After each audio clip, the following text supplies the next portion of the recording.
house is just there. I don't know whether this was designed on purpose or not, the HTL on the wall here. In 1905, the Austrian painter's mother sold up the place in Leonding and moved to the other side of Linz to a place called Bluten Street.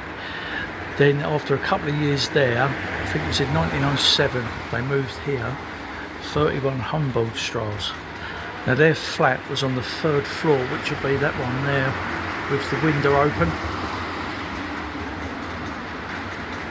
After about a year of living here, the painter's mother died of breast cancer.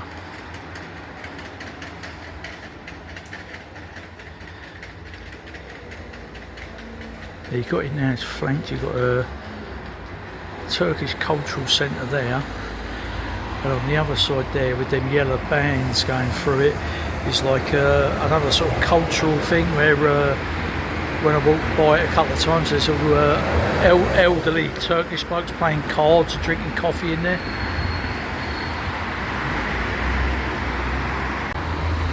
When he lived in that building over there, how we would have wished that he could have come out of there in the morning and gone to Alibaba's supermarket, got all his groceries. Right. Today we're off to Leonding.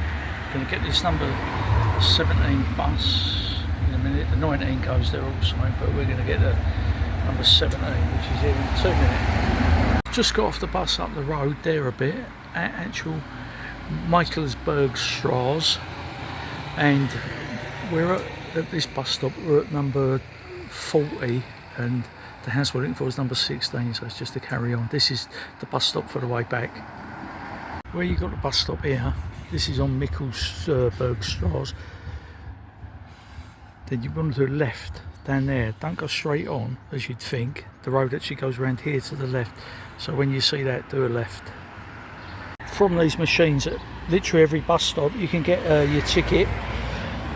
If you go for that one, the tag, which is a 24-hour one, you can use all day. It's they're easy. They've got an English icon on there. They're €6 and you can use that all day long. Just be careful though when you're hailing the bus to stop, when you're sticking your right arm up, that's all I say. And that over there is number 16, that's the house where he lived. I don't look like there's anyone actually living in it now. I have to look it up what exactly it is. It's got signs outside it, so it is something.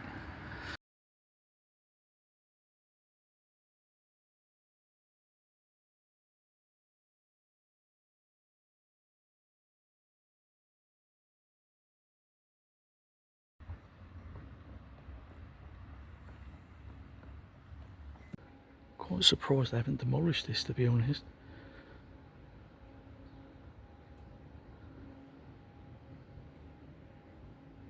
Obviously the house there, and over there is the graveyard and the church where the parents were buried.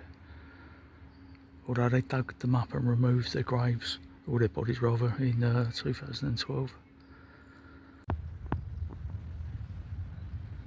This is inside now, the beautifully kept graveyard here at Leonding, where the painter's mother and father were buried. But the authorities decided to dig them up because they didn't want it to become a shrine for his political followers. Much the same what they've done with Karl Marx in Highgate. Oh, hold on a minute. As far as I can tell, the grave originally was where that little fern bush is growing up there.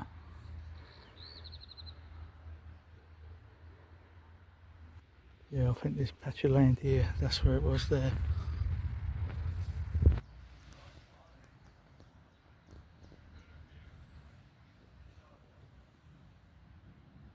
There's the house. I'm inside the graveyard now, and there's the house. That's how close it is, directly opposite.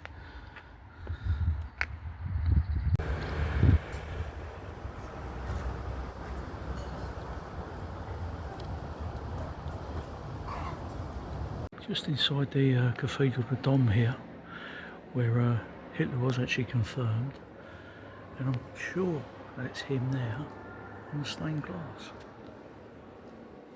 holding the crucifix. Auf der Heide blüht ein kleines Blümelein.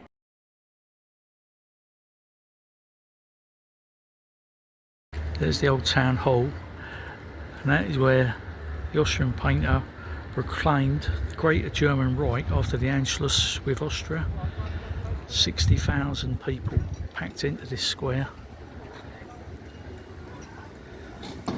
Today it's got like an Arab market here. Certainly not what he was expecting.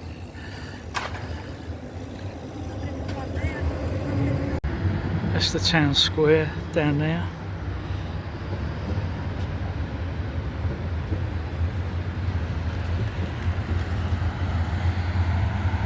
This is the Niederegger Bridge,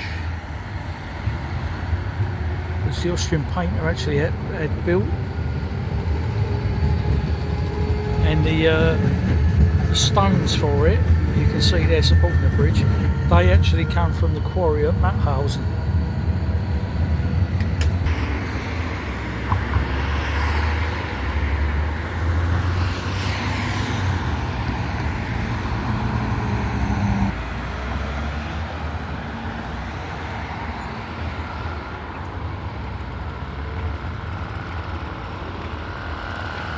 Nice tourist boat.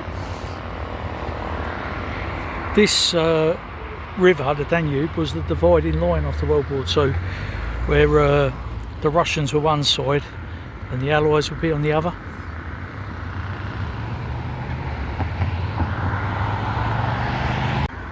We're going now on the other side of the bridge to a district called Ulfa, which is in 1905, when the mother sold the house in Leonding. This is where they first moved to. I have read that this suburb over here back then was actually predominantly a left-wing place. Linz generally was very right-wing nationalistic. It was also renowned for being anti-Semitic long before the Austrian painter come about. In fact, if you look into it, on Kristallnacht, they couldn't actually find anything to smash up because all of the other lot had already gone. This is number 6, Brutenstrasse. This is the house that they moved to from Leonding. I believe they was on the upstairs up there.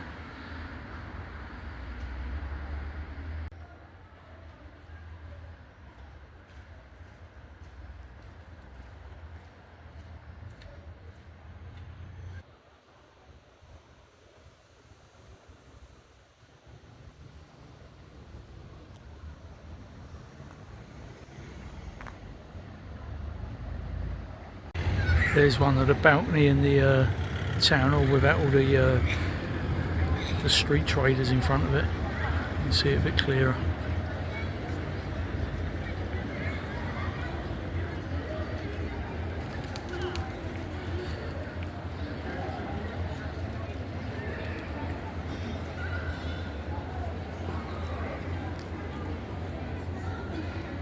Right, today we're off to Mauthausen concentration camp. Now this one's been even more difficult than the other things to find, but that road over there is Goethstrasse, and the actual bus stop for it is over there where them red flags are. But when you come to the bus shelter and you've got the timetables, the 361 or the 362 bus which go to Mauthausen is not on the timetables for some reason. I only found out because someone told me. But the 361 takes you to the town, but you're about 4 kilometres away from the camp. But the 362, it only goes about twice a day, but that would take you actually straight up to the camp. So that's the one I'm hoping to get this morning. The stop they told me to wait at Europlatz. That's the bus stop there. So this is on the bus now. It's I think it's about 20 kilometres, so I don't know, on a bus maybe 20-30 minutes maybe, but other than me there's only 2 other people on here. Right, that was the bus, that's the bus going back. The village of Mauthausen is right there at the bottom of the valley here. It's 2 kilometres up, and it's all uphill all the way. So you definitely want to get this 362 bus rather than the 361. That's one hell of a walk, and it's all up a really steep incline. Anyway, this is the camp.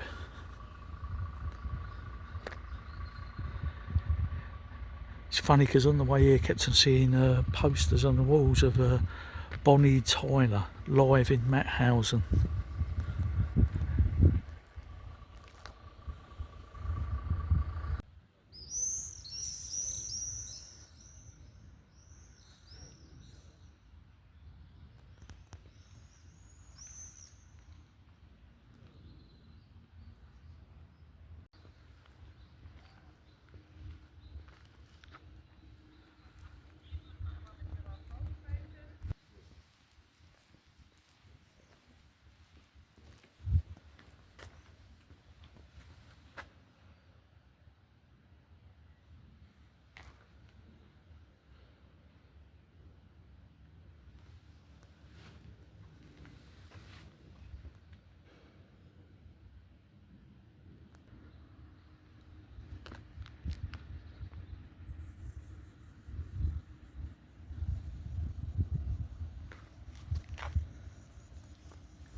This is absolutely huge, this memorial garden here.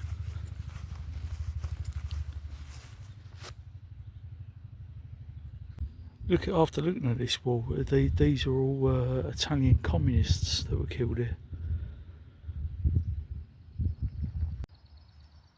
This one's for Hungarians. This one's for Bulgarians. He's giving the old communist fist salute there, so I'm assuming this was not for so much Jews but rather communists that were killed here.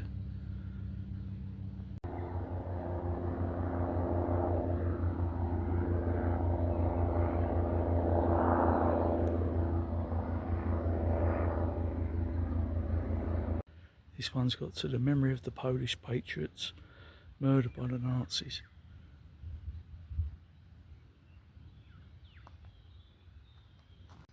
And this one, it appears it's for Albania. On that obelisk here, at the bottom of it, you've got Republic of Albania, and there's their twin-headed eagle up there on it as well. This one's for the Spanish International Brigade, perhaps.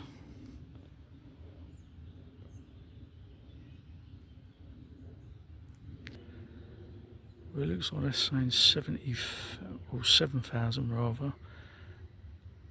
Spanish Republicans died for liberty.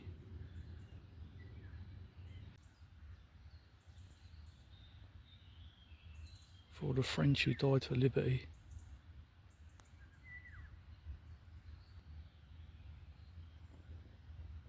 There's the plaques for some of the Frenchies that died here.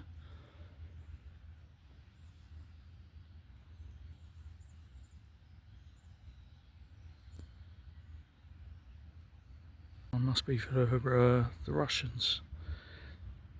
Got the old Soviet star up there, looks like acrylic writing as well.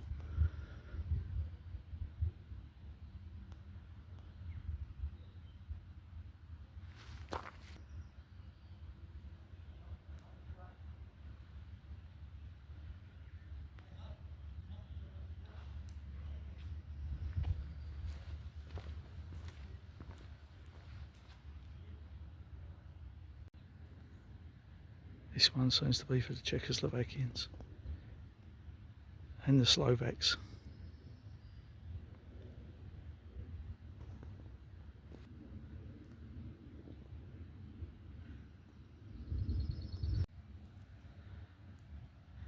It's quite a size, this memorial garden here. Just walked all the way around it. I'm literally the only person here as well. There's just nobody here.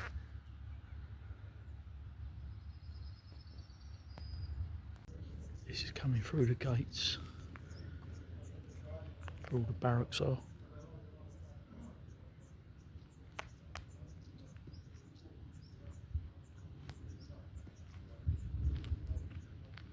This place over here they call the Wailing Wall, or plaques here for different people killed, Bulgarian anti-fascists there, Czechs,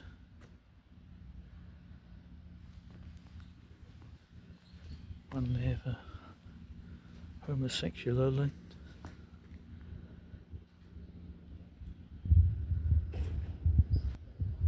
Roma.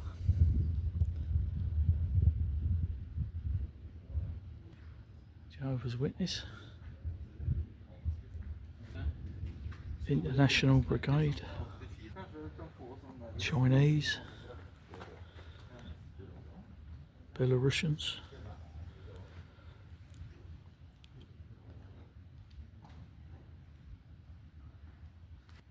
Russians.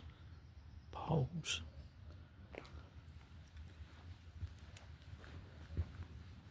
That's the Georgian flag, I believe.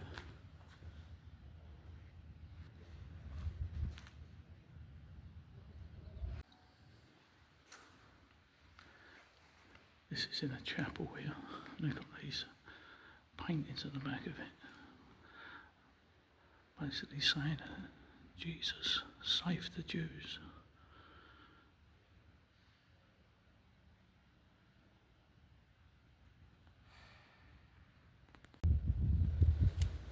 It's the crematorium.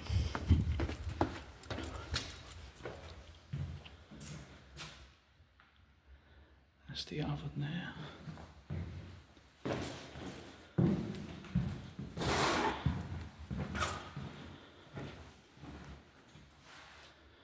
That's where they put the bodies in.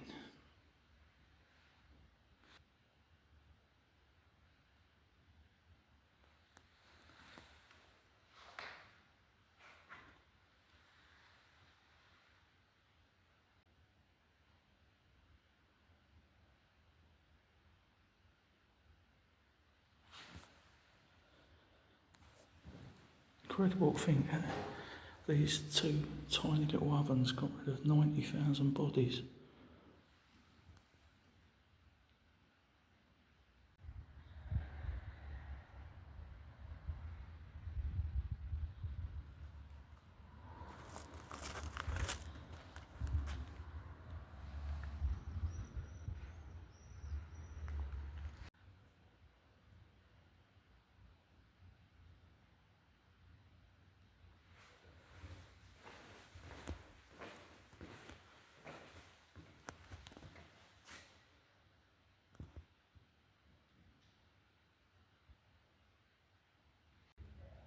That's the old chimney from the ovens.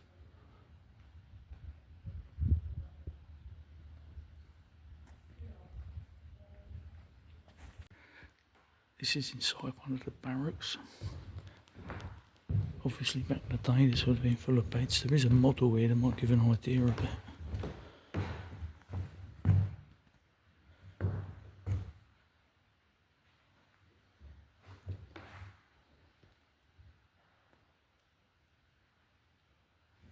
From the summer of 1932 onwards, a brothel for use by prisoners was located behind this wall. It consisted of bedrooms, washrooms and 10 small cubicles. Female prisoners from Ravensbrück concentration camp were forced into sex work. The SS leadership viewed a visit to the brothel as an incentive for privileged male prisoners as a way of preventing homosexual relationships. A brothel visit lasted only a few minutes, and peepholes in the door allowed the SS to keep a constant watch. Down there is the quarry where the prisoners used to work. The actual stones from this quarry were used to build the bridge in Linz, the Leonding bridge going over the river.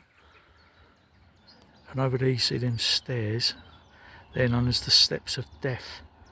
As so many died after a day's work, walking back up them. See if I can zoom in on them.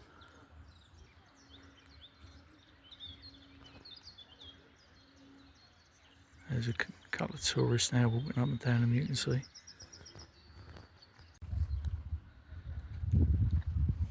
Quite surprising how high up this is. There's the town of Mauthausen, just right down there. Makes me wonder as well, if you met someone, he said, "Oh, where are you from?" I said, "Oh, I'm from Mauthausen." You know, you're not going to say, "Oh, wasn't that the place where Bonnie Tyler done a concert?" There's only one thing you're going to ask them. Oh, yeah, a couple of bike wankers down there, isn't it?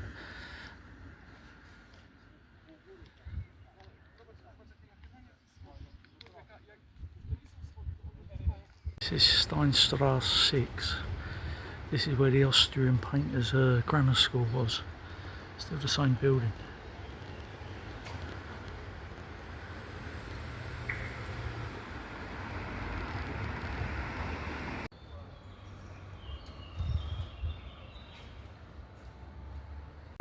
Bischofsstraße, and number 1 there, which is just above this jeweller's shop. This is where Adolf Hitler's family home was.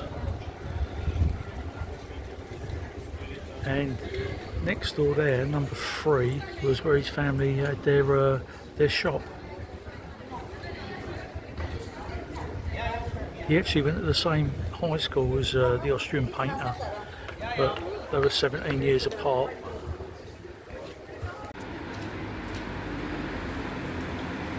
February the 12th, 1934, the country was plunged into civil war when a dawn raid by the right-wing Heimwehr on a socialist weapons cache in the Hotel Schilf on the corner of Landstrasse and Mozartstrasse.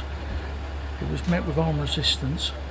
Although widespread, the fighting in Linz was over in a day, ending with defeat for the Schutzbund, the paramilitary wing of the socialists. And that happened here, 1934, right in this corner here.